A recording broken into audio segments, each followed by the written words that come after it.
Brendan Nunez will join us tomorrow to break down the article that we're about to highlight. Great stuff by Brendan, as always. And in 30 minutes, we will be joined by Emil Fregoso. I believe he's in the building. So we will have a fun chat and an informational chat with Emil Fregoso. So you can check out this article at SactownSports.com. 8 remaining NBA free agents Sacramento could consider signing. So Brendan has kind of rolled in some of the guys that the Kings are currently working out and then added some other guys as well. We'll skip over some of the guys that we already know about and get to some of the newer pieces. And Brendan was pretty bold to even put guards on this list as we talk about the amount of guards that the Kings have and how a lot of fans feel about that. Let's start here. Like I said, we'll skip over Isaiah Thomas. Obviously, we know who Isaiah Thomas is and what he has been to this franchise, and it would be a cool story, but I'm not really sure what to do with that. Number 2 on this list, and this is a guy who really fit the kind of construct of those explosive guards, but what else can you do? Dennis Smith Jr. at 6'2", 26 years old. Brendan says it's a bit surprising that no team has swiped up Smith Jr. up to this point. He's dealt with a slew of injuries throughout his career, but reinvented himself a bit in Brooklyn last season in an average of 18.9 minutes through 56 games. He tallied 6.6 points, 3.6 assists, 2.9 rebounds, and 1.2 steals on 43.5% from the field, 29.4% from 3 on 1.9 per game. While the percentages are far from ideal, his transformation in the last couple of seasons has come on the defensive end of the floor. When it comes down to it, Sacramento probably does not have a need for another guard, but it's worth considering. No, it's not, Brendan. Brendan, no. No, thank you. No, okay. No. Ready to move on. Again, Brendan has Lonnie Walker, the 4th here, as a wing/forward. He is, like I said, he's a shady 6'4". He's 25 years old. Brendan says one of the players reported to have recently been working out with the Kings. Walker is an intriguing player. His 6'10" wingspan allows him to play larger than his listed height. And there have been flashes of intriguing scoring potential since he was a lottery pick in 2018. The issue is they've been flashes the entire time, and bringing some form of consistency is the name of the game to stick in the NBA. Kyle, interested in Lonnie Walker? Personally, no, but compared to the names we just listed before, he's the one I'm most intrigued by so far. Well, we got plenty to get through. We have eight names here. So, yeah, I'm not in on Lonnie Walker, the 4th either. This next one, I don't want to misspeak with Chris being out, but I'm pretty sure he's at least somewhat in on Doug McDermott, Doug McBuckets. Dougie McBuckets. Mm-hmm. When Herter was first traded to the Kings, he connected with Doug McDermott. They share an agent about what it would be like to play alongside Sabonis. McDermott told him he would love the open looks he created for him, and that's exactly what happened. Their movement shooting capabilities are similar, making the parallels unmistakable. At 6'6", I like the size, 32 years old. We're getting warmer. This is my new favorite. I'm a Dougie McBuckets guy. You ever played King of the Hill? This is like King of the Hill. Yeah, who's going to knock him off the hill? Exactly. I like that, yeah. Next up, this is a tough one for me. It always is. I have a feeling I know who this is. JTA, Juan Toscano-Anderson, 6'6", out of Oakland, California, 31 years old, and shutting down Kevin Durant in the Golden One Center to win one of the most exciting basketball games of last season.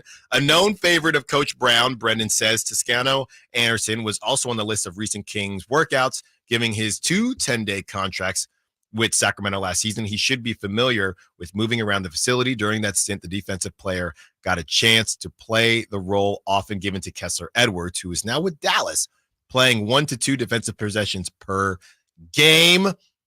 I think because, and I love JTA, but I think because we've seen JTA, I will keep Dougie McBuckets at the top. Well, I was going to do that no matter what. I know you were. But JTA should get a training camp invite, right? They get a certain number of spots that they can invite to people who are competing for a roster spot. Give them a training camp invite. Why not? Next up, this might be your new favorite, Kyle. Cedi Osman. From my perspective, Osman has long been one of the more confusing players in the NBA, Brendan writes. He's 6'7", 29 years old, by the way. Early in his career, he was in Cleveland with LeBron James and worked out alongside him and other stars in the offseason. James spoke highly of the Wings' feel for the game at the time. This one is the most obvious one to me. That's one that I would be in on. Since then, Brendan writes, he seemed to have a rise but leveled out around his fourth season in the league and has fallen into the background. Since last year with the Spurs, he averaged 6.8 points, 2.5 rebounds, and 1.7 assists on 47.9% from the field, 38.9% from three, and 67.3% from the free throw line. I mean, he fit right in, but that's not what we're trying to do. That would actually lower the average. Osman scored 15 or more in 4 of his 72 games played, but fewer than 5 on 26 occasions. It can seem to be pieced together on one night, then confusingly all missing another. But again, we're talking about the end of a bench spot on the Kings here.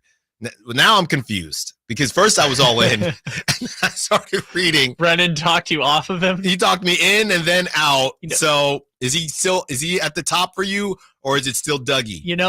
He's at the top for me now. However, whenever I think of Cedi Osman, the first thing that always comes to mind is that SNL skit that they did with the other Cavaliers the year that LeBron was carrying them to the finals. I think it was Pete Davidson had Cedi Osman's jersey on, which I always thought was hilarious. Yes, Cedi is still he's going to be at the top because I do think, just like we talked about with the Raiders QBs, it's about flashes. And I think Cedi has probably shown the most flashes.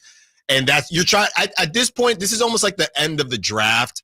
I would go for someone that could surprise you. I just don't think Dougie McBuck is going to surprise you. I don't think JTA is going to surprise you. I think Cedi could. And there are going to be days where he probably just ticks you off. Next, Tony Bradley. This is Kyle Draper's guy. Bradley, who is reportedly working out with the Kings, was a late lottery pick in the 2017 NBA draft. He's 6'10", 26 years old. After spending most of his first 2 seasons developing in the G League, he began to show promise as the backup to Rudy Gobert in 2019-2020, ultimately to be traded the following offseason so the Jazz could expand their options among NBA free agents at the time. Since then, he's yet to stick anywhere after splitting a season between Philadelphia and Oklahoma City. He landed with the Bulls. He's most well known in Chicago for being the guy Steven Adams lifted off his feet away from an altercation, but maybe his former teammate DeRozan has fonder memories of what he could provide on the floor as a rim protector with a 7'5" wingspan. I watched a couple highlights yesterday, Kyle. I wasn't blown away, but you're never going to say no to size, right?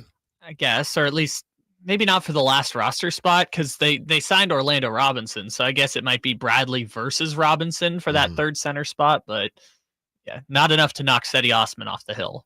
And last but not least, and I don't think this is going to neck Cedi off either, this is a return situation, a homecoming, if you will, or at least a reuniting. Damian Jones. 6'11", 29 years old. Jones played for Sacramento from 2020 to 2022, during which time many people within the organization referred to him as the nicest person they've ever met.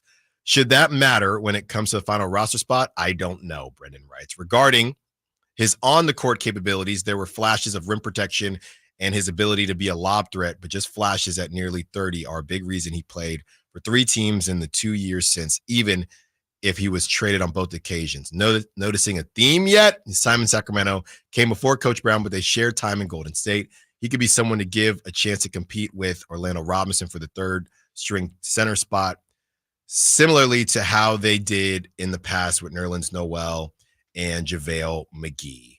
I understand that, like we said, size is important, but and I get that, if somebody is undersized, that's a problem. But at the same time, I think we know what Jones is. I would say that when you look at the Sacramento Kings and some of what we saw even during the summer league from some of their guys, I'd rather go in that direction than Damian Jones. I mean, he's bounced around a good bit. I know I might sound crazy, and I can only do this because Chris is out. I would go Drew Timme over Damian Jones. Yeah, sure. I'm being honest here. Drew Timme's got more experience. He's 48 years old. Okay. Might as well. I would, and that's not to say I want Drew Timme over some of these other guys. Do I want Drew Timme over Cedi?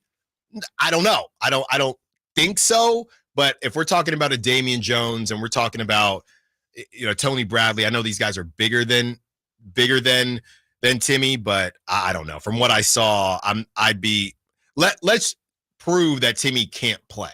I'd rather make sure that Timmy can't play than go to Damian Jones, who we know what he is.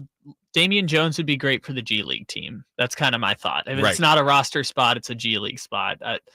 Osman and McDermott both might be kind of like 1 year away from being out of the league, but for now, I think those are your two best bets just because they have a lot of NBA experience. They've been in the league for the last 6 to 8 years, but I think they're one step away from being out of the league. Coming up next, Draymond versus Boogie. Boogie hops on Draymond's podcast, and he brings up something that I think a lot of people may or may not agree with when it comes to passion versus being a bad teammate. What is the difference? Stiles and Watkins, Sactown Sports.